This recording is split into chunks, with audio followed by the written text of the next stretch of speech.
I be your woman. Yes, I be your baby. Yes, I be whatever that you tell me when you're ready. Yes, I be your girl, forever your lady. You ain't never gotta worry, I'm down for you, baby. Best believe that when you need that, I'll provide. Bonjour, nous allons aujourd'hui vous parler de la rémission des CLO ou Collateralized Loan Obligation. Nous devons remonter jusqu'aux années 90 pour comprendre l'utilité des CLO. Rappelons qu'une banque est soumise à ce que l'on appelle une capacité de prêt. Ce ratio impose les réserves qu'une banque doit avoir pour être capable de prêter. Par exemple, si une capacité de prêt a des besoins en réserve de 10%, cela signifie que la banque pourra faire crédit de 10 fois le montant de ses réserves. Une partie du chiffre d'affaires d'une banque provenant des intérêts qu'elle touche sur les crédits qu'elle octroie. Ces dernières ont souhaité augmenter leur capacité de prêt pour augmenter leur chiffre d'affaires et se sont servis des CLO. Mais comment fonctionne donc un CLO ? Un CLO passe par ce que l'on appelle un SPV, Special Purpose Vehicle. Ça correspond à un intermédiaire. Ce SPV distribuera des notes à des investisseurs. En échange, ces derniers recevront un versement régulier.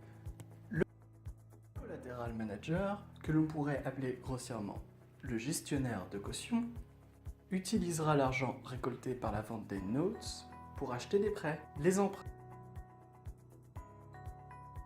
rembourseront leurs prêts, les cash flows iront au Special Purpose Vehicle, qui redistribuera à son tour l'argent aux investisseurs.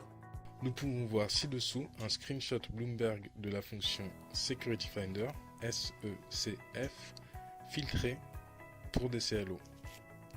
Sur ce screenshot est affiché un exemple de CLO. Celui-ci est noté AAA par l'agence de notation Fitch. Sur ce screenshot Bloomberg, nous avons l'écran qui s'affiche lorsque nous entrons BXT pour acheter un CLO. Bien que les CLO ont eu un succès fort dans les années 2000 avec un nominal record de 40 milliards d'euros en 2006, aucun CLO ne s'est échangé sur la période de 5 ans 2008-2013.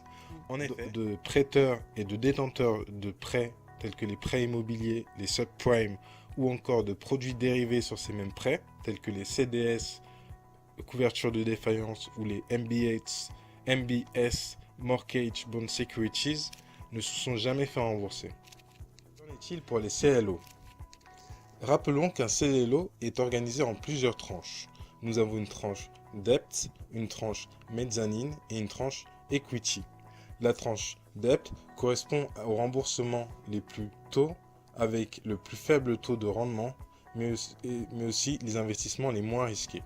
La tranche Mezzanine correspond à la tranche légèrement plus risquée et la tranche Equity correspond aux investissements avec les remboursements les plus tardifs, mais aussi les taux de rendement les plus élevés, mais aussi un risque plus élevé.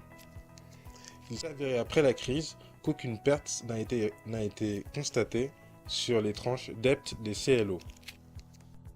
Une validation du modèle des CLO avec un retour qui s'est fait en 2013. Il s'est même avéré qu'il y a eu un montant nominal de 14 milliards d'euros sur les CLO en 2014.